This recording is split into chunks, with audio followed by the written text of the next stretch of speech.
আসসালামু আলাইকুম বন্ধুরা, আশা করি সবাই ভালো আছেন। তো আজকে আমি কথা বলবো গোল্ডেন ফিঞ্চ পাখিকে কিভাবে খাঁচায় সঠিকভাবে ব্রিড করাবেন। প্রথমে বলবো খাঁচার প্রস্তুতি নিয়ে। আমি অনেককেই দেখেছি গোল্ডেন ফিঞ্চকে 12-18 সাইজের খাঁচায় ব্রিড করায়। ঠিক আছে, তো এটা একটু ওদের জন্য কষ্ট হয়। আমি বলবো আপনাদের যদি স্পেস থাকে আপনারা চেষ্টা করবেন 18 সাইজের খাঁচা, যদি বাজেট থাকে তো বানিয়ে নেবেন।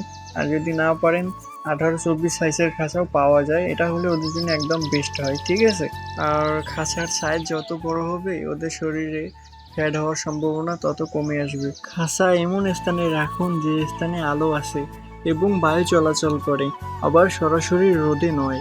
ব্রিডিং এর সময় এদেরকে পুষ্টিকর খাদ্য দিতে হবে। ব্রিডিং কোর্স করিয়ে নিলে ভালো হয়।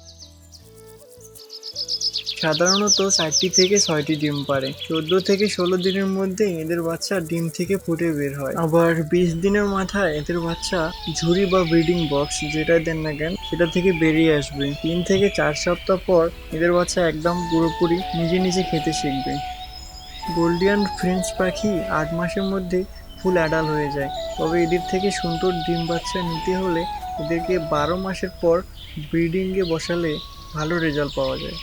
তবে ব্রিডিংয়ের আরও অনেক ব্যাপার থাকে, যার মধ্যে অন্যতম হচ্ছে সুন্দর পরিবেশ। ঠিক আছে, এদেরকে যে পরিবেশে রাখবেন সেখানে যেন মানুষ খুব কম চলাচল করে। ঠিক আছে, তো মানুষকে যেন এরা ভয় না পায়। আবার খেয়াল রাখতে হবে ইঁদুর আর তেলাপোকা, এই দুইটা একদম ফালতু জিনিস। ঠিক আছে, খুব ডিস্টার্ব করে ভাই এদের। আমার একজোড়া রানিং পাখি এই যে গোসল করতেছে, তো এরা একটা ডিম পেড়ে ডিম পাড়া বন্ধ করে দিছে। আমি বুঝলাম না কেন বন্ধ করে দিছে। মানে 4 দিন হয়েছে, তারপর আর কোনো ডিম পারতেছে না। তো পরে আমি রিয়েলাইজ করে দেখলাম যে এদের ঘরে ইঁদুরের প্রবলেম।